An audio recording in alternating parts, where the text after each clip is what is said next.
Queremos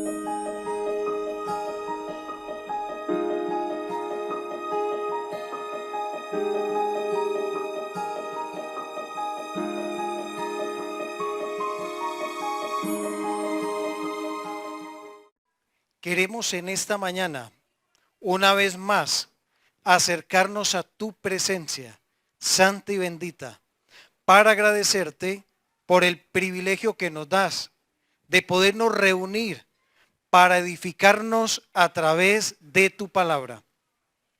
Pedimos, Señor, tu asistencia.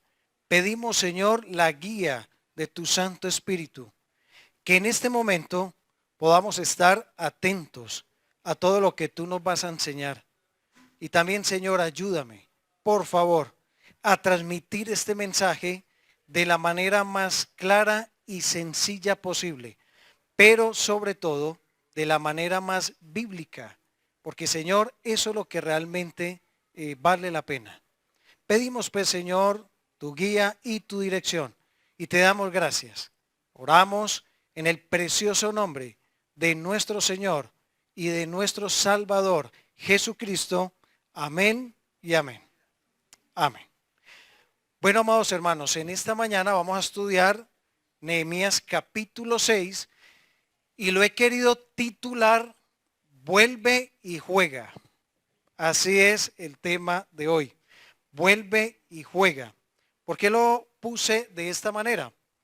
Bueno, en estudios anteriores hemos notado todos los ataques que ha recibido Nehemías al realizar la obra de Dios. Pero todos esos ataques que él recibió fueron, digamos, en algunos capítulos hay de Nehemías, un solo ataque a la vez.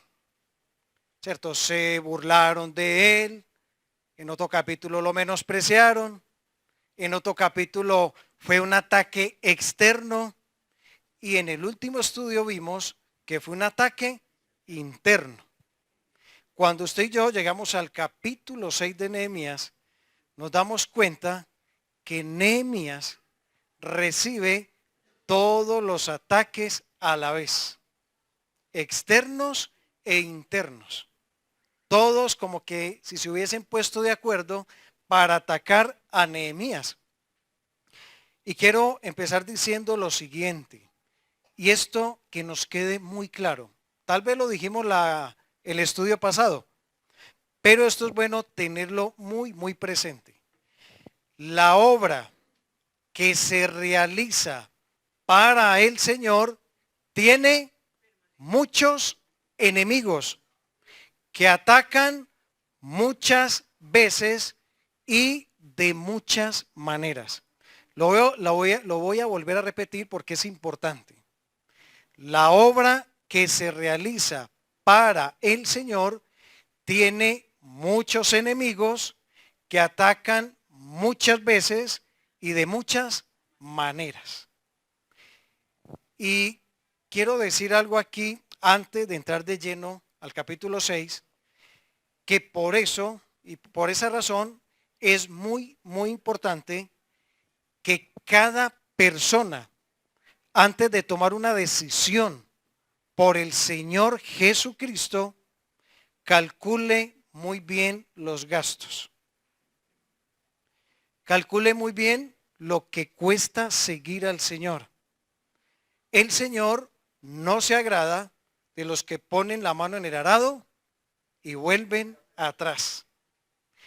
Y es que desde el mismo momento en que usted y yo decidimos seguir al Señor Jesucristo por la fe en Él, es como que si toda la artillería del infierno se girara y apuntara directamente contra nosotros. Se viene un ataque frontal, que contrario al evangelio que hoy en día se publica por ahí, que usted llega a Cristo y que todos los problemas se le acaban. ¡Qué mentira!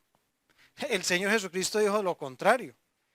Usted se rinde al Señor Jesucristo y antes ¿qué? Problemas, niéguese a sí mismo, la familia lo aborrece, lo pueden hasta echar del trabajo. Hay lugares donde sucede eso y hasta la muerte también, por seguir al Señor. Hermanos, cuando usted y yo le rendimos nuestro corazón al Señor, dimos un cambio total y ahora vamos en contra de la corriente. Es como que si usted y yo vamos por un río y el río nos va llevando y de un momento a otro decidimos llevarle la contraria. ¿Qué necesitamos? Bueno, un motor para poder ir en contra de esa corriente. Gracias a Dios que cuando usted y yo decidimos por Cristo, recordemos que el fin de esa corriente es el abismo, es la muerte y somos librados de eso.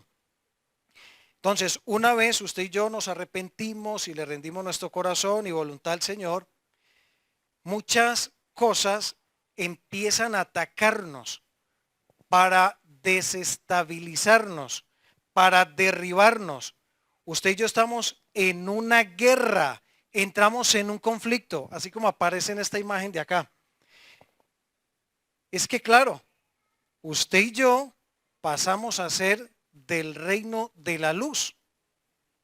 Cuando usted y yo nos convertimos al Señor, empieza una guerra entre la luz y las tinieblas, entre el espíritu y la carne, entre las cosas de arriba y las terrenales, lo bueno contra lo malo.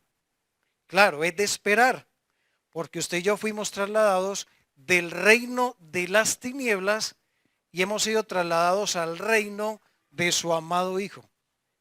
Y cuando la Biblia habla de reino, implícitamente ahí está involucrando una guerra. Claro, usted y yo fuimos comprados, ¿cierto?, a precio de sangre. Y hermanos, la conversión de un alma no es solamente una decisión superficial o liviana que una persona hace.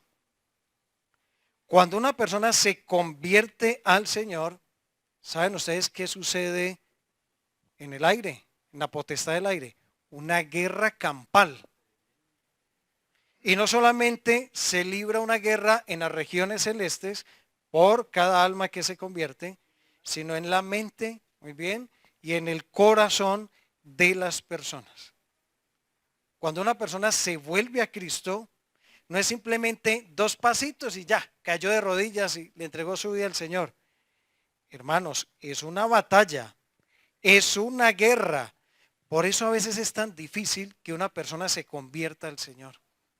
No estamos diciendo que imposible, pero es difícil, porque existen una serie de obstáculos que le intimidan, que lo amarran, que lo amenazan y una gran cantidad de dudas que pasan por la mente de la persona. Así que, amada iglesia, por eso es necesario orar. Por eso es necesario interceder. El grupo de evangelismo es un grupo que tiene que estar bañado de oración, cubierto de oración. ¿Por qué? Porque ellos van a ir a batallar contra ideas, contra filosofías que la gente tiene, ¿cierto? Y para que eso se despeje de la mente y del corazón, necesitamos orar. Para que el Señor vaya delante de nosotros y empiece a obrar, el Espíritu Santo empiece a obrar en los corazones de la gente. Amén. Bueno, esto a manera de introducción. Vamos a ver, antes de ir a Nehemías 6, otras cositas. Cuando un cristiano anhela, desea servirle al Señor en cualquier área, la que sea, debe ser consciente que enfrentará oposición, obstáculos, pruebas, problemas. Esto ya lo habíamos profundizado un poquito en lecciones anteriores. Y esto lo digo, mis hermanos, ¿cierto? Que debemos de ser conscientes. Y tomo una frase que usó el hermano Antonio ayer con los jóvenes para que más adelante no diga que no le avisamos. Como el circo, ¿cierto? Así lo presenta la palabra de Dios. ¿Qué dice Hechos 14:22? Hechos 14:22. Dice la Biblia, es necesario, hay una parte ahí que dice que a través de muchas tribulaciones entremos en el reino de Dios. Y hermanos, y es que cuando se le sirve al Señor, a veces llegan momentos en los que uno quiere desistir. ¿Sucede? Sí, hermanos. Claro que sucede. Hay momentos en los que uno quisiera como abandonar la carrera. Que uno dice, no, pero si para tanto problema, más bien me hago a un lado. Más bien desisto de esto. Aquí en la congregación vemos un gran número de hermanos sirviéndole al Señor con fidelidad, con fervor. ¿Cuál es el secreto? La gracia y la fuerza que nos da el Señor. De otra manera, abandonamos, hermanos, desistimos. A veces enfrentamos situaciones que uno quisiera salir corriendo más bien. Cosas que nos pueden golpear, cosas que nos pueden desanimar. Y hay muchas situaciones que un siervo de Dios vive en silencio. Mire lo que decía Pablo. Bueno, Pablo sí pronunció esto y muchos siervos del Señor se identifican con esto. Segunda de Corintios 4, 8 y 9. Segunda de Corintios, capítulo 4, versículos 8 y 9. Dice que estamos atribulados en todo, mas no angustiados. En apuros, mas no desesperados. Perseguidos, mas no desamparados. Derribados, pero no destruidos. ¿De qué hablaba Pablo acá? De los golpes que él sufría, ¿cierto? De todo lo que él tenía que enfrentar dentro de la obra de Dios, un ataque constante. ¿Y sabe algo? No era que él se estuviera lamentando. Muy probablemente el apóstol Pablo, al igual que otros muchos siervos de Dios, hacen lo que dice Lamentaciones 3. A mí me encanta este texto. Lamentaciones capítulo 3. Como su nombre lo indica, eran lamentaciones que hacía Jeremías. Jeremías era un profeta que lloraba mucho, se angustiaba, tenía un dolor profundo, se identificaba con la situación de su nación. Y miren esto tan precioso que dice acá Jeremías, Lamentaciones capítulo 3, Lamentaciones capítulo 3, pero son lamentaciones de Jeremías, y el versículo 25. Bueno es Jehová a los que en él esperan, al alma que le busca. Bueno es esperar en silencio la salvación de Jehová. Versículo 28. Que se siente solo y calle, porque es Dios quien se lo impuso. Que ponga su boca en el polvo, por si aún hay esperanza. Muchos siervos del Señor tienen una cantidad de aguijones, de pruebas, y las sufren en silencio. Pero ese silencio no significa que no expresa nada o no le expresa nada a nadie. A Dios. Claro que sí. A Dios en oración. Vamos a ver con la ayuda del Señor en esta mañana entonces algunas de las pruebas que tuvo que experimentar Nehemías en el capítulo 6 de su libro. Y vamos a verlo de la siguiente manera. Vamos a usar la palabra de dedo. Esto a veces me gusta hacerlo, que ayuda mucho en la memorización. Ayuda un poquito en la memorización. Vamos a ver no solamente el ataque o el conflicto que Nehemías se enfrentó, sino también la manera en que usted y yo debemos de reaccionar frente a uno de estos ataques. Vamos a ver cómo nos defendemos frente a algunos ataques que en algún momento podamos recibir. Y vamos a Nehemías capítulo 6, versículo 1. Vamos a leer los primeros 5 versículos. Ahí vamos a encontrar el primer punto. Nehemías 6, 1. Ya lo voy a encontrar. Dice así. Cuando oyeron Sanbalat y Tobías y Gesem el árabe, Gesem es el mismo, perdón, acá dice Gesem el árabe, sino que más adelante le cambia el nombre, pensé que era acá. Y los demás de nuestros enemigos que yo había edificado el muro y que no quedaba en el portillo, aunque hasta aquel tiempo no había puesto las hojas en las puertas. O sea que habían construido los muros, ¿cierto? Tal vez habían hecho los marcos, algo así, pero las puertas todavía había posibilidad de que alguien entrara por ahí. Pero llevaban muy avanzada la obra. Sanbalat, versículo 2, Sanbalat y Gesem enviaron a decirme, ya qué curioso, enemigos. Y miren lo que le mandan a decir a Nehemías. Ven y reunámonos en alguna de las aldeas en el campo de Ono. Mas ellos habían pensado hacerme mal. Y les envié mensajeros diciendo, yo hago una gran obra y no puedo ir, porque cesaría la obra, dejándola yo para ir a vosotros. Y enviaron a mí con el mismo asunto hasta 4 veces, muy insistentes. Y le respondí de la misma manera. Entonces Sanbalat envió a mí su criado para decir lo mismo por 5ª vez, con una carta abierta en su mano.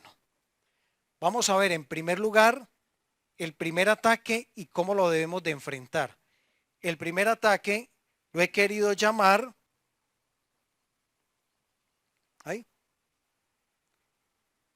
está ahí ya. El primer ataque lo he querido llamar la distracción. ¿Y cómo reaccionamos usted y yo frente al ataque de la distracción? Para que no nos ocupemos de la obra de Dios. Con determinación. Frente a la distracción, ¿cómo se reacciona? Con determinación. Esta gente, estos enemigos, que los estudiamos en lecciones pasadas, no hallaban la manera de frenar a Nehemías. Por más que se burlaran, por más que lo amenazaran, por más que lo provocaran, ¿qué hacía Nehemías? Enfocado. Él tenía una meta, él tenía un trabajo dado por Dios. Él había determinado en su corazón realizar esa obra. Estos hombres le extienden una cordial invitación. Ahora, no era una invitación a un asadito, a un paseo, a unas vacaciones. Dice la Biblia que ellos tenían maquinado hacerle mal. Muy probablemente asesinarlo. Amados hermanos, mucho cuidado con las distracciones que el enemigo ofrece. Él va a procurar por todos los medios captar nuestra atención. Satanás tiene una artillería y tiene un abanico abierto lleno de opciones para que usted y yo nos distraigamos. Ven, reunámonos. Ya vamos a ver enseguida algunas de esas distracciones. Es muy insistente. ¿Cuántas veces le extendieron la invitación a Nehemías para reunirse? 5 veces, ¿cierto? 4 dice en el versículo 4, versículo 5 dice que por 5ª vez lo volvió a invitar. ¿Sabían ustedes que cuando el Señor Jesucristo estuvo aquí sobre la tierra, Él fue tentado? En todo dice la Biblia. El Señor no solamente recibió esas 3 tentaciones allá en el desierto. Miren lo que dice Lucas capítulo 4 versículo 3. Un versículo ahí muy interesante. Porque uno a veces habla de las tentaciones del Señor Jesús. Y uno dice, ve, el Señor fue tentado en 3 áreas. Y solamente fue tentado allá en el desierto, ya. No, miren esto. Lucas 4:13. Y cuando el diablo hubo acabado toda tentación, se apartó de él por un tiempo. Se apartó de él por un tiempo. O sea que eso significa de que el mismo Señor Jesucristo tuvo que enfrentar oposición, tuvo que enfrentar, ¿cierto?, muchas pruebas también, pero no fue solamente en el desierto. ¿Qué nos dice Hebreos capítulo 4 versículo 15? Y esto a nosotros nos debe de animar, porque es un ejemplo para nosotros. Mire Hebreos 4:15. Porque no tenemos un sumo sacerdote que no pueda compadecerse de nuestras debilidades, sino uno que fue tentado en todo según nuestra semejanza, pero sin pecado. Devolvámonos al capítulo 2:18 de Hebreos, una hojita atrás. Dice la Biblia, pues en cuanto él mismo padeció siendo tentado, es poderoso para socorrer a los que son tentados.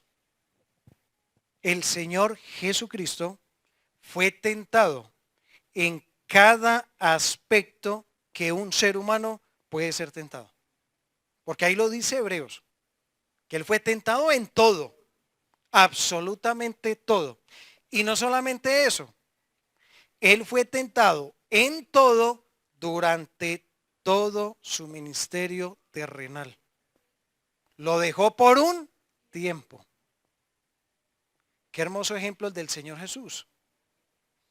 Porque uno a veces piensa, bueno, ya el diablo me atacó la carne o el mundo, el que sea, y ya, una vez y ya.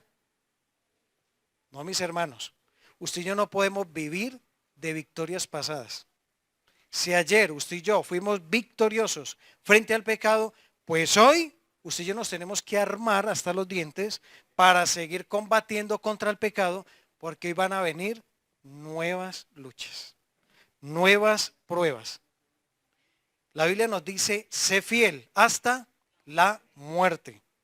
Y hay otro texto que dice que debemos de ser fieles hasta la venida del Señor. Claro, una vez partamos de este mundo, ya cesa todo eso. Pero hasta el último respirito, ay, que vivimos 100 años, 110 años, hasta ese último día vamos a tener que batallar fuertemente contra el pecado, contra nuestros enemigos. Tengamos presente que enfrentamos oposición permanente. Nuestros enemigos no descansan. Ellos no duermen. Ellos insisten muchas veces, pero ¿qué tenemos que hacer usted y yo? ¿Decirles qué? No. ¿Qué hizo Nehemías? No, no voy a reunirme con ustedes. Con el enemigo no se hacen concesiones. Un buen ejemplo, lo que está sucediendo ahora en El Salvador con Nayib Bukele. Todo mundo anhela tener un presidente como Nayib Bukele. ¿Y cuál es la clave de él? Él hace concesiones con los enemigos. Él se sentó a hacer negocios o... ¿Qué hizo él? Nada, determinación. Esto se acaba y punto. Y aquí gobernamos así y punto. Y todo el mundo anhela tener un presidente como ese señor, ¿cierto? Gloria a Dios, un día vamos a tener a nuestro rey gobernando sobre el mundo entero con vara de hierro. No va a hacer concesiones. Y todo lo sabe, todo lo conoce. Ahora, hay una tremenda entonces determinación de parte de Nehemías. ¿Qué les contestó él en el versículo 3? Él habló de la obra como una gran obra. Dice versículo 3, mire que él ni habló con ellos. Dice que envió mensajeros. Y le envié mensajeros diciendo, yo hago una gran obra y no puedo ir, porque cesaría la obra dejándola yo para ir a vosotros. ¡Ay! Determinación. Él dijo, de acá no me mueven. No me mueven. Hermanos, y qué bonito como llamó Nehemías a esos muros. ¿Cómo lo llamó? La gran obra. Ni siquiera dijo la obra. La gran obra. ¿Cómo así? Adobes, mezcla, sucio, botas. La gran obra. Sí, mis hermanos. Cuando usted y yo realizamos la obra de Dios, no pensemos que es una pequeña obra. Es la gran obra de Dios. Ahorita hablaba con la hermanita Judith. Y yo admiro la hermanita Judith. Yo no sé si está por ahí. ¿Dónde está la hermanita? Y allá la vi. Y la hermanita, ella está haciendo un trabajo muy bonito con una niña. con una niña que lleva años, ella orando por esa niña y predicándole el evangelio. Y quizás a nuestros ojos, ay, como tan poquito lo que la hermanita hace con esa niña. La gran obra de Dios está desarrollando la hermana Judith con esa niña. Hermanos, si el Señor a usted o a mí nos permite evangelizar una persona por día, ¿eso es qué? La gran obra de Dios. Si Dios nos permite discipular una familia, ¿eso es qué? La gran obra de Dios. Si usted y yo podemos dar una ofrenda de 2 blancas, esa es la gran obra de Dios. ¿Sabían ustedes que Dios no valora las cosas ni las mide como nosotros los hombres las medimos? Para el Señor, cualquier servicio es de gran valor. Lo veíamos la clase pasada. Un vaso de agua fría, Dios dice, por cuanto diste un vaso de agua fría, solamente recompensa de profeta tendrás. ¿Cómo? A comprar garrafones y a regalar agua cristal en cantidad. Miren que el Señor nos la puso fácil, hermanos. Sí. Ninguna obra realizada para la gloria de Dios es pequeña. Hermanos, Nehemías determinó no cesar la obra para ocuparse de minucias. Usted y yo no nos podemos distraer con platos de lenteja. Más bien, buscad primeramente el reino de Dios y su justicia, y lo demás vendrá como añadidura. Hermano, no corramos tras las añadiduras. No lo hagamos. A veces queremos ir por más dinero, pero menos tiempo para el Señor. Más trabajo y menos disposición para el servicio en la obra de Dios. Algún deporte o diversión o pasatiempo, y eso va ahogando y ahogando nuestro servicio al Señor. No nos distraigamos, determinemos servirle al Señor. Ahora, no estoy hablando de ser legalistas o de ser extremos. No, hermanitos, no. No estamos diciendo entonces que no podemos ir a darnos un paseo porque ya estamos pecando, o que no podemos jugar un partidito de fútbol, los que tenemos habilidad para el fútbol, ¿cierto? O que no podemos compartir un tiempo, ¿cierto? Con hermanos, con familia. No, a eso no nos referimos. Es preguntarnos alrededor de qué mi vida gira, alrededor de qué mi vida funciona. Amén. ¿Cuál fue el primer punto? Ojo con la distracción. Ven, reunámonos, venga. ¿Cierto? ¿Qué tenemos que hacer? Determinación. No, qué pena, eso no. Usted y yo tenemos que aprender a decir no. A veces nos cuesta decir no. Casi a todo le decimos sí. Y eso resultamos a lo último que ya no sabemos ni qué hacer. Pero a veces hay que aprender a decir no. Primer punto. Vamos al segundo. Lo voy a leer y luego vamos a mostrar la imagen. Ustedes me van a ayudar a sacar las palabras. Listo, a veces me gusta jugar un poquito con esto. Vamos al segundo punto. Nehemías capítulo 6. Vamos a leer otra vez el 5 en adelante hasta el 9. Miren esto.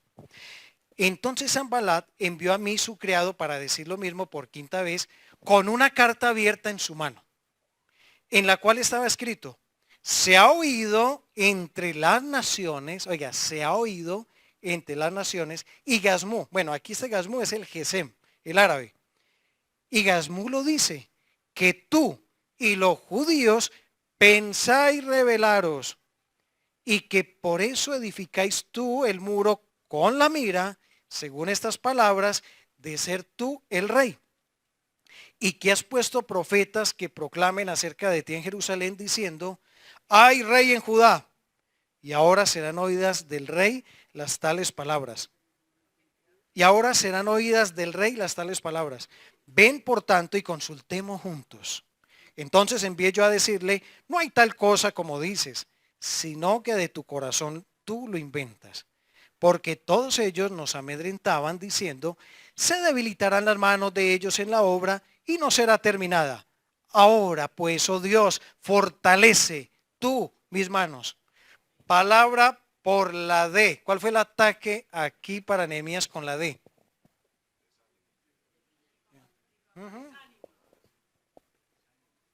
Difamación. Hay otras que encajan también. Difamación. Y contra la difamación, ¿cómo se reacciona? Sí, mira, ya vieron. ¿Cómo se reacciona frente a la difamación? Dignidad. Y ya vamos a explicar eso qué significa. Casi siempre, el chisme y la murmuración y la detracción, que es lo mismo, empiezan con un se ha oído por ahí, dicen por ahí, y cuando me contaron, y quién dijo, ¿cierto? Muchas veces, hermanos, los chismes, las murmuraciones, empiezan así, como algo en el aire. Alguien que dijo. ¿Y quién dijo? Otro que dijo. ¿Y quién le dijo a ese otro? No, pues otro que le dijo. Y a lo último, nadie pone la cara. Eso es incorrecto. Puros cuentos, puros chismes, sin base, sin fundamento y sin un rostro que lo certifique. Por ahí han dicho. Eso es lo que dice el versículo, ¿cierto? Se ha oído entre las naciones. Oh, pues ahí lo dijeron, lo lanzaron. Es que usted quiere adueñarse de esto aquí, Nehemías, que por eso usted está haciendo el muro. Es que usted se quiere rebelar contra Artajerjes. Eso es lo que dicen por ahí. Exactamente. ¿Qué dice la Biblia en 1 Corintios 1:11? Miren este texto tan precioso. ¿Saben ustedes por qué? Una de las razones por las cuales Pablo escribió Corintio, la carta de los Corintios. ¿Saben por qué la escribió? Por algo que a él le contaron. Pero el que contó puso la cara. Vamos a verlo. 1 Corintios 1:11. Exacto.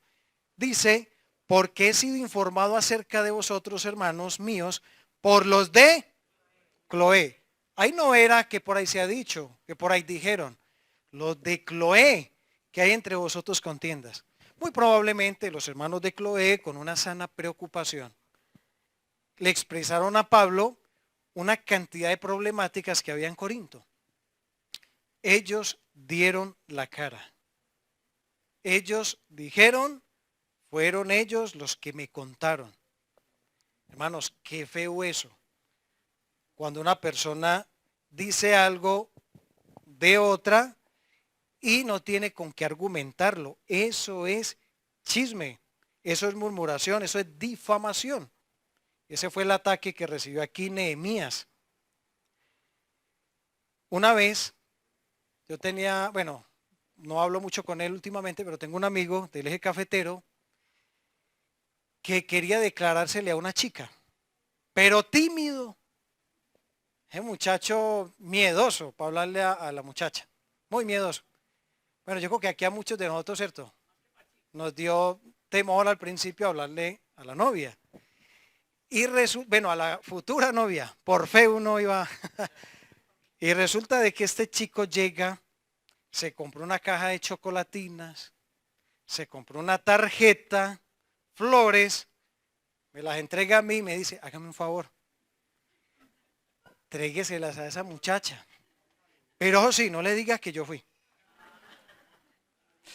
Entonces, él me agarró ahí, yo le eché mano a todo ese paquete, me vi tentado de comerme las chocolatinas. Y cuando me iba, cierto, me dirigía hacia donde la muchacha para entregarle todo eso, yo dije, ahora va a decir la muchacha que soy yo el que le estoy entregando esto. Entonces me le arrimé y cuando le entregué todo el paquete, ella me dijo, ay, qué belleza, ¿cómo hacen las mujeres, cierto? Ay, las flores, los chocolaticos, bueno, todo eso. Y resulta que ella me dijo, venga, ¿y eso quién me lo manda? Yo entré como en shock, ahí dije, no, pues se lo mandó él. Hermano, había que certificar eso.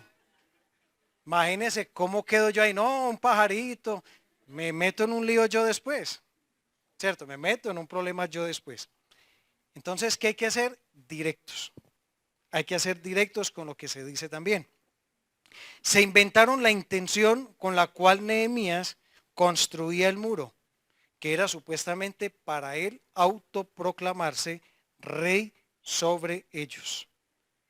Ahora, algo que se puede decir que sí es muy claro en el texto y que no es una difamación, es que la intención de los enemigos de Nehemías era poner al pueblo en contra de Nehemías y también contra los oficiales y los que realizaban el proyecto de construcción para detener la obra. Eso sí era claro. Eso no es un chisme. Eso sí no es una difamación. La intención de ellos era detener la obra. Qué peligro con esos hombres que tienen una lengua venenosa. ¿Saben algo, hermanos? Aunque la Biblia a veces habla de la mujer como chismosa, yo les digo una cosa, yo conozco hombres más chismosos. Para alivio de las damas lo digo. Hombres con una lengua peligrosísima que destruyen la reputación de los hombres de Dios a cualquier costo. ¿Sucede? Calumnian a los siervos del Señor.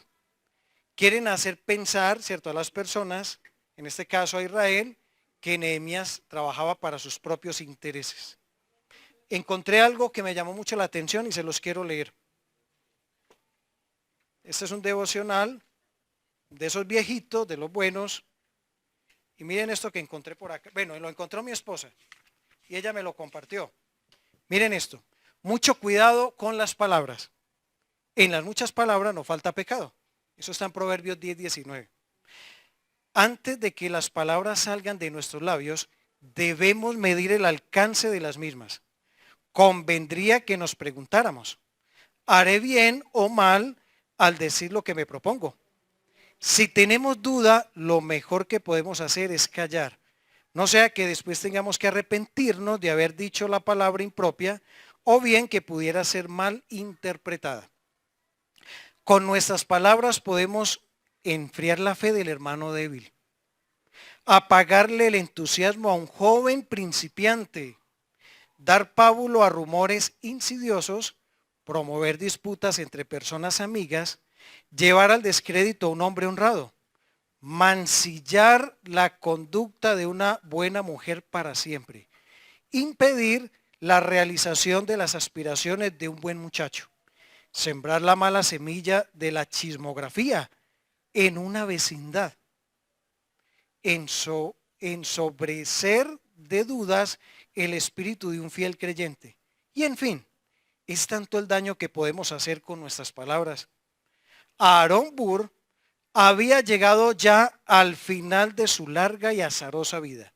Se encontraba en la isla Staten, Nueva York, enfermo y triste. Había sido una de las personalidades más distinguidas de su nación. Ahora, era un hombre olvidado, detestado. Una amiga suya se le acercó a su lecho de enfermo con el propósito de comunicarle un rumor que se había hecho eco. Apenas ella hubo de pronunciar, se dice, cuando él la interrumpió y le dijo, por favor, no diga esa palabra. Esa sola palabra ha destrozado más corazones en este mundo que ninguna otra. Así es. Hay palabras demoledoras, fugaces como un relámpago, pero que arrasan consigo toda la fuerza de una descarga. Tremendo, ¿cierto? Buenísimo este comentario que hace este devocional. Hermanos, la Biblia dice, pon guarda a tu boca. El chisme, y lo leí esta semana en un comentario, me gustó. El chisme es tan tremendo, que uno se entera de cosas que ni uno mismo sabía que había hecho. Al último uno resulta, ay, ¿cómo que yo había hecho eso? Por los rumores y los comentarios. Existen personas que viven tan pendientes de la vida ajena que dejan de vivir su propia vida. Tristemente eso sucede. ¿Y cómo reaccionamos usted y yo frente a la difamación? Bueno, ya lo dijimos, con dignidad, con dignidad. Eso hizo Nehemías. Miremos los versículos 6, perdón, el versículo 8.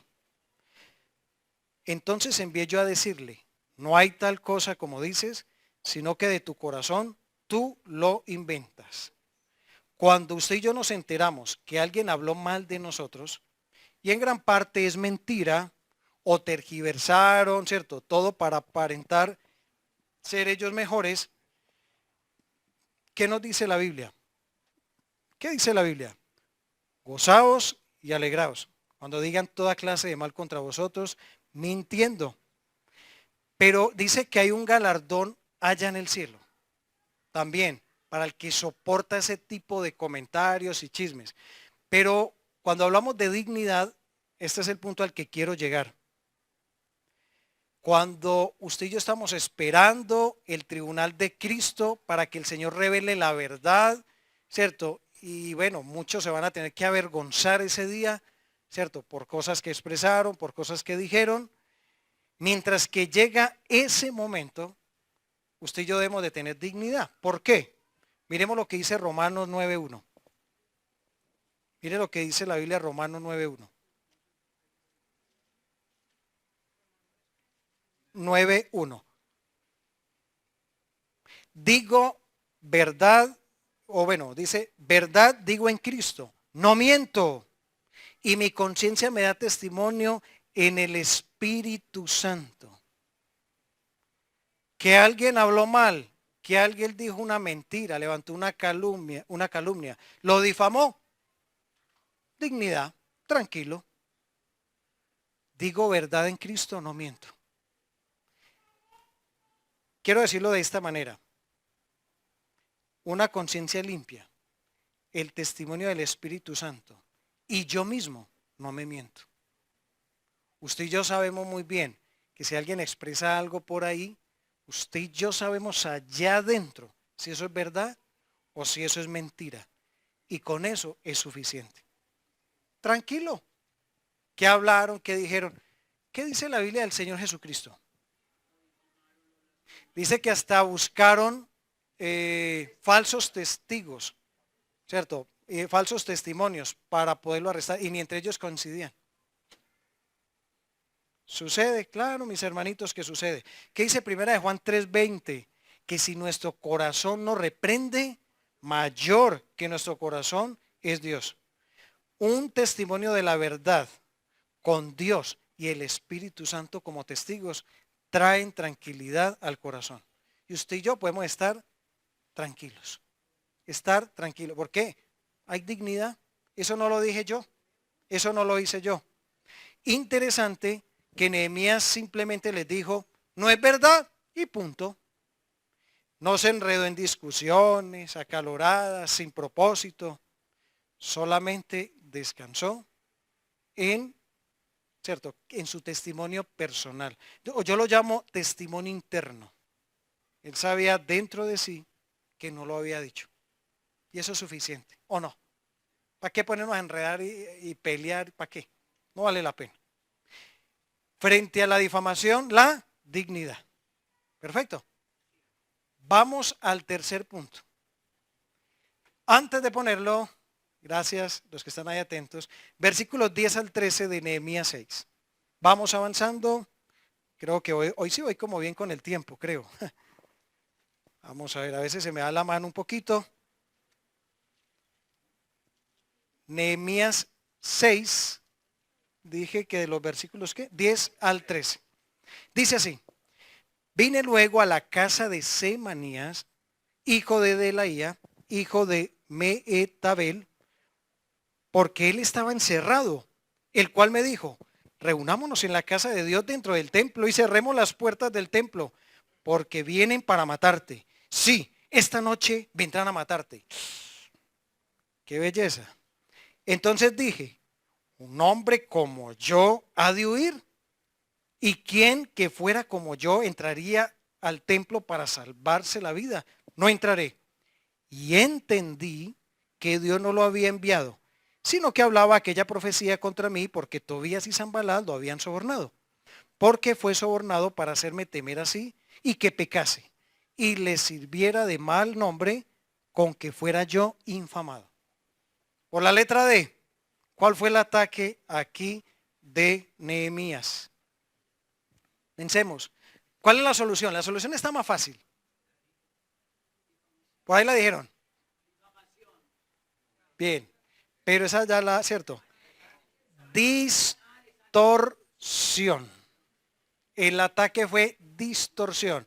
Frente a la distorsión, ¿cómo combatimos? Con discernimiento. Discernimiento. Otro severo peligro. No sé si a ustedes les ha pasado, pero hay mucha gente que a veces se acerca a uno con mensajes de Dios. El Señor me dijo, el Señor me mostró, el Señor me reveló, el Señor puso en mi corazón decirle. Ese fue este hombre de acá, Semaías, ¿cierto? El del versículo 10. Era un hombre que estaba en el templo. De hecho, cuando uno estudia las genealogías, este hombre no estaba dentro de la genealogía. Eso lo vamos a ver en el capítulo 7. El capítulo 7, si no me equivoco, es la repetición de Esdras 2. Son los dos mismos capítulos. ¿Y saben algo?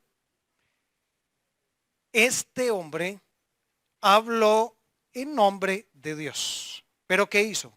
Distorsionó el mensaje. Ese fue el ataque que recibió aquí Nehemías. La distorsión. Hay que poner mucho cuidado con eso. Vamos a ver qué dice Jeremías 14:15.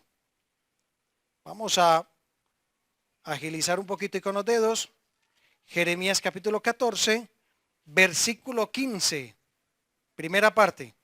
Por tanto, así ha dicho Jehová sobre los profetas que profetizaron en mi nombre, los cuales yo no envié. ¿Y qué dicen? Dejémoslo hasta ahí. Profetas que profetizaron en el nombre del Señor y el Señor no los había enviado. Capítulo 23 de Jeremías, versículo 16. Jeremías 23, 16. Dice,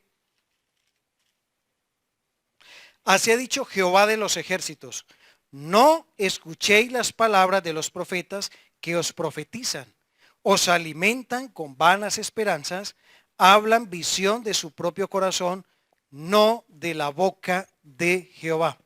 Ezequiel 13, vamos a leer estos textos y ya luego comentamos algo. Ezequiel 13, del 1 al 3. Vino a mí palabra de Jehová diciendo, hijo de hombre, profetiza contra los profetas de Israel que profetizan y di a los que profetizan de su propio corazón, oíd palabra de Jehová. Así ha dicho Jehová el Señor, ay de los profetas insensatos que andan en pos de su propio espíritu y nada han visto. Versículos 6 y 7 del mismo Ezequiel 13 dice, vieron vanidad y adivinación mentirosa, dicen, ha dicho Jehová, y Jehová no los envió. Con todo, esperan que él confirme la palabra de ellos. No habéis visto visión vana y no habéis dicho adivinación mentirosa, pues que decís, dijo Jehová, no habiendo yo hablado. Es una pregunta. Miren el castigo, versículo 9. Estará mi mano contra los profetas que ven vanidad y adivinan mentira. No estarán en la congregación de mi pueblo, ni serán inscritos en el libro de la casa de Israel, ni a la tierra de Israel volverán, y sabréis que yo soy Jehová el Señor. Peligrosísimo. Poner palabras de Dios que Dios no ha dicho en mis labios para tratar de guiar o de orientar a una persona. Eso es tergiversar, eso es añadir, eso es quitar cosas que Dios nunca ha dicho. La Biblia nos dice, nadie os engañe en ninguna manera. La Biblia dice, probad los espíritus si son de Dios. Se cuenta que una vez un hombre muy vivo entró a una iglesia. Y este hombre llegó, estuvo un tiempo, se camufló y se enamoró de una chica. Hoy estamos con mucho ejemplo de noviazgo, ¿cierto? Y el chico, este hombre dijo, ya sé cómo me la voy a conquistar y la voy a, dicho, la voy a encerrar de tal manera que no me va a poder decir no. Y se le deja ir, se le acerca y le dice, ¿sabe algo? El Señor me reveló que usted va a ser para mí.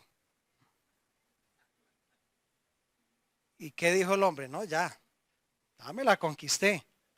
La chica, con mucho discernimiento, llega y le dice, bueno, esperemos que el Señor a mí también me confirme, porque hasta el momento no me ha dicho nada. Nehemías activó su discernimiento. Hermanos, ¿y cómo activa el discernimiento un cristiano? ¿Con qué? ¿Cuál es la única herramienta que tiene el cristiano para activar el discernimiento? La palabra de Dios. Esa es la herramienta que tenemos usted y yo. Nehemías sabía que no era correcto entrar en el templo, y menos por la razón que este hombre le infundía, que era temor. Amada iglesia, escudriñemos la palabra para poder tener los sentidos bien ejercitados, para activar el discernimiento y y para actuar correctamente por nuestro propio bien. En estos días Leito nos hacía una comparación y así con el estilo que él tiene, jocoso y todo, me llamaba la atención. ¿Cómo es posible, amados hermanos, creyentes de años en una iglesia de sana doctrina y escuchando enlace? Ahora, no estamos atacando ese canal. Allí hay hermanos que enseñan bien, pero muy poquitos, son contaditos. Pero ¿cómo es posible que uno ya con tantos años en el evangelio, usted llegue y prende el televisor o el computador o el radio? Yo les digo algo, un creyente con buen discernimiento, en un minuto se da cuenta que eso no es de Dios. Dice, apaguen eso. Discernimiento espiritual. Cuando usted llegue y escucha a un pastor de esos pidiendo plata, enfocado en otras cosas, hablando de sí mismo, chao, apague eso. Hay que tener el discernimiento, ¿cierto?, bien activo en las decisiones de la vida. Amados hermanos, en estos días hablaba con una señora, ella asiste a otra congregación, muy triste, ella tiene 3 niños, y antes de que el esposo se fuera para España, que se fue para España a quedarse allá, ellos estaban pues esperando a su manera, ¿cierto?, que Dios les guiara. Pero ¿saben algo, hermanos? Hay decisiones y hay situaciones en la vida que usted no necesita ni consultar mucho en oración. Porque cuando usted ya conoce la Biblia, usted dice, esto no es la voluntad de Dios. Lo que Dios unió, no lo separe el hombre, no lo separe el trabajo, nada de eso. Mejor es un bocado seco y en paz que ambas manos llenas de provisiones con aflicción de espíritu. La vida del hombre no consiste en la abundancia de bienes que posee. Y lamentablemente hoy en día, y lo que le pasó a esta jovencita fue eso. Vieron un trabajo muy bueno, lejísimos, pero ¿a costo de qué? De dejar esposa y 3 hijos. ¿Y ahora qué pasa con esta chica? Se quedó ella sola con los 3 niños, porque el hombre allá parece que tiene otro. Otra, perdón. Imagínense. Bueno, si hubiera sido otro, peor, ¿cierto? Pero discernimiento. Volvemos al caso de los novios. Ya se me va a rayar el disco, hermanos, con esto. Pero, ¿qué debe preguntarse un jovencito o una jovencita que desea casarse? ¿Cuál es la pregunta principal de un joven o de una joven al momento de tomar una decisión de esas tan importante? La pregunta no es bonita, es atenta, es trabajadora, tiene plata. La pregunta ¿es cristiana? Es una hija de Dios. Si es de Cristo, les garantizo, se los garantizo. Lo demás viene por añadidura. Se los garantizo. Pero a veces no activamos el discernimiento en esas decisiones. ¿Y qué sucede? Nos chocamos, nos estrellamos. Y a veces tratamos de maquillar las cosas, inventar cosas. No, hermanos, discernimiento. Para que nos vaya bien. Salmo 19:11, no 119, sino 19:11. Mire lo que dice este texto. 19:11, bueno, me ganó acá el televisor. Tu siervo es además amonestado con ellos. En guardarlos hay grande galardón. ¿A quién le va bien o mal en la vida? Si activa el discernimiento y si obedece la palabra de Dios. O la desobedece. A nosotros, el Señor no se ve afectado con eso. Somos nosotros los que damos golpes contra el aguijón. Amada iglesia, si Dios nos dice algo y nos lo dice claro, no, ¿cierto? No, como decía un misionero, no le busquemos pelo blanco a la burra negra. No lo hagamos, ¿cierto? Discernimiento con todo, con las amistades, con la música, aún con la música entre comillas cristiana. Hermanos, hay que activar el discernimiento con eso. ¿Cómo así que creyentes cantando las avispas de Juan Luis Guerra? Eso lo colocan en las discotecas. Ahí lo he escuchado yo cuando he pasado así por la calle. No es que me meta allá, paso y lo escucho. Hermano, la Biblia dice que usted y yo debemos de tener discernimiento para saber y para poder distinguir falsos maestros, falsos apóstoles, falsos cristos, falsos hermanos, falsos evangelios. Y se sigue la lista, aunque la Biblia no lo dice, pero falsos músicos, falsos artistas. Discernimiento. Cuarto y último, porque ya me va a acabar el tiempo, hermanos. Cuarto y último punto, antes de proyectarlo, vamos a ir con la pregunta, versículos 17 al 19. Versículos 17 al 19. Ahorita ustedes dirán, bueno, ¿y qué pasó con otros versículos que no leyó? Ya los vamos a ver también. Nehemías 6, 17 al 19. Dice, asimismo en aquellos días iban muchas cartas de los principales de Judá a Tobías, y las de Tobías venían a ellos, porque muchos en Judá se habían conjurado con él, porque era yerno de Secanías, hijo de Ara, y Johanán, su hijo, había tomado por mujer a la hija de Mesulam, hijo de Berequías. Imagínense, habían, exacto, un complot, pero era ya dentro de familia. Dice, también contaban delante de mí, esto lo narra Nehemías, las buenas obras de él, y a él le referían mis palabras. Y enviaba a Tobías cartas para atemorizarme. Se lo voy a decir de la siguiente manera. Nehemías tenía enemigos dentro. Gente que llevaba y traía. Amigos de Tobías y aparentemente amigos de Nehemías. ¡Qué peligro! ¿Cuál será el ataque aquí? Con la D. Con gente así. Eso se llama ¿qué? Deslealtad. Muy bien, Alejito. Bueno, no va a prometer chocolatinas porque, bueno, la vez pasada, Alejito, por favor, cuéntanos el testimonio. Bueno, ya pagué la chocolatina que me había endeudado la vez pasada. Bueno, pero hermanos, frente a la deslealtad, usted y yo debemos de combatir con dominio propio. Dominio propio.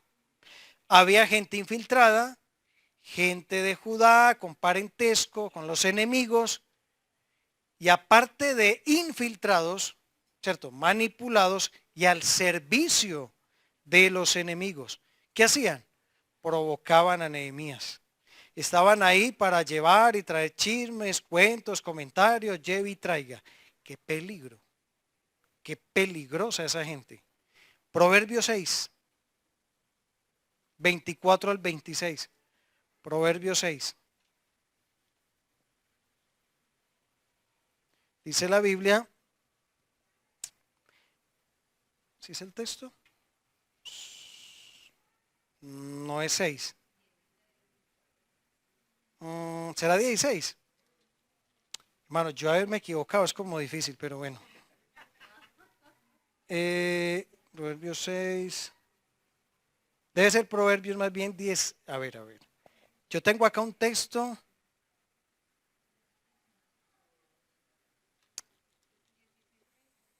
16:32, leamos ese primero, que ese sí lo tengo acá. 16:32. Miren este texto. Mejor es el que tarda en airarse que el fuerte, y el que se enseñorea de su espíritu que el que toma una ciudad. ¿Cómo reaccionó Nehemías? Con autocontrol, con dominio propio. Él no empezó a alegar, no empezó a discutir, no empezó a pelear con esta gente. Tuvo control. Pero el versículo que yo quería leer de Proverbios, no sé por qué coloqué mal la cita, es un versículo que dice que cuando te hablare amigablemente no le creas, porque 7 abominaciones hay en su corazón.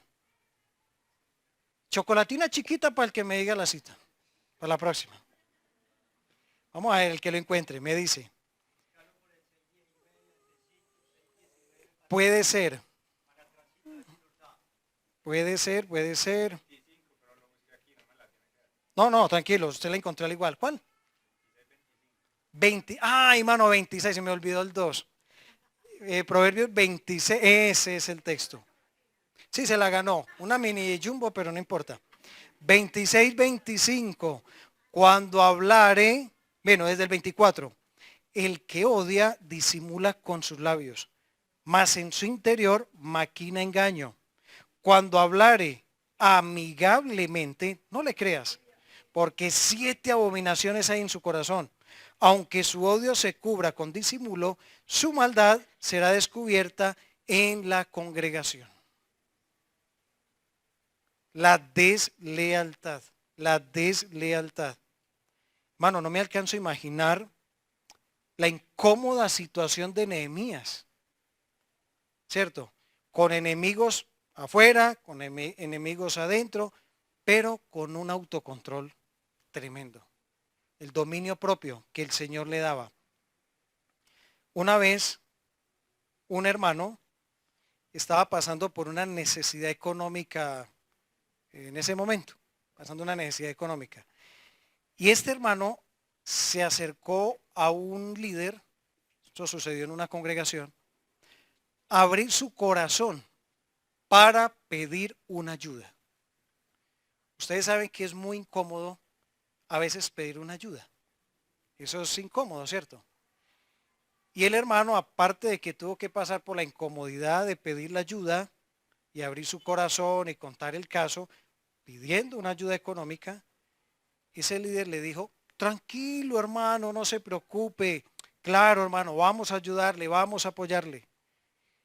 Y una vez el hermano sale de ahí, este líder va y reúne un grupo de líderes para decirles, ojo con ese hermano.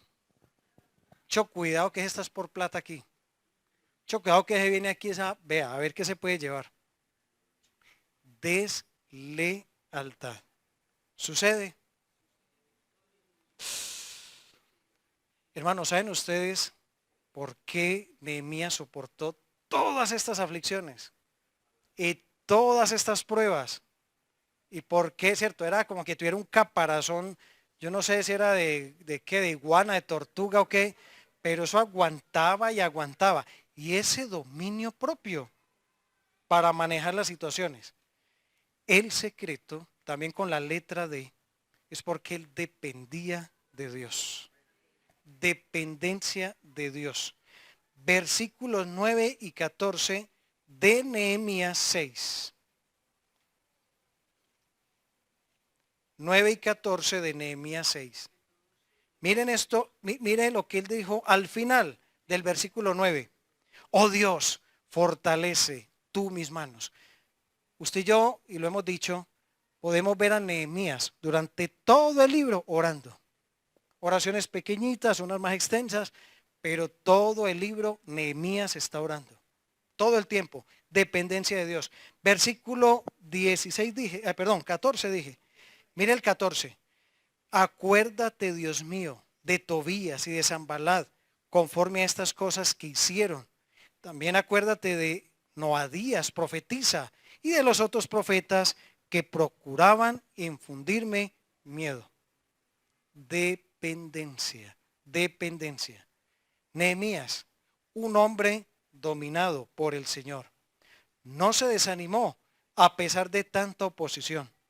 Un hombre que le dio todo el crédito y toda la gloria al Señor. Amén. Amados hermanos, que el Señor nos ayude. Usted desea servirle al Señor, hay que hacerlo. Recuerde que van a venir luchas, recuerde que van a venir pruebas, dificultades, pero Dios prometió también una corona para el vencedor. Y yo espero, y todos esperamos, ¿cierto?, que estemos allá recibiendo una corona por un servicio fiel que honra y glorifica al Señor. Amén. Vamos a orar y vamos a darle gracias a Dios. Padre, queremos en esta mañana alabar y bendecir tu nombre santo y bendito, y agradecerte, Señor, por tu infinita misericordia, por tus grandes bondades, por tu palabra preciosa, Señor. Gracias, Señor, por la manera en que tú nos cuidas y nos sustentas. Gracias, Señor, por la fuerza que tú nos das, por tu palabra, por el Espíritu Santo que has hecho morar en cada uno de nosotros. Padre, ayúdanos, por favor, te lo rogamos, a mantenernos firmes, fieles, a consagrar nuestra vida, nuestro corazón a ti. Señor, y si vienen luchas, y si vienen pruebas, si vienen dificultades, que siempre estemos aferrados de tu mano. Ayúdanos, Señor, a tener determinación, a tener discernimiento, dominio propio, a darte la gloria a ti, Señor, a depender de nuestro Señor siempre. Padre, gracias te damos por las herramientas que hoy has puesto en cada uno de nosotros, que podamos echar mano de ellas y que siempre enfoquemos todo para la gloria de tu nombre. Oramos pues, Señor, agradecidos en el nombre bendito y santo de nuestro Señor y Salvador Jesucristo. Amén y amén.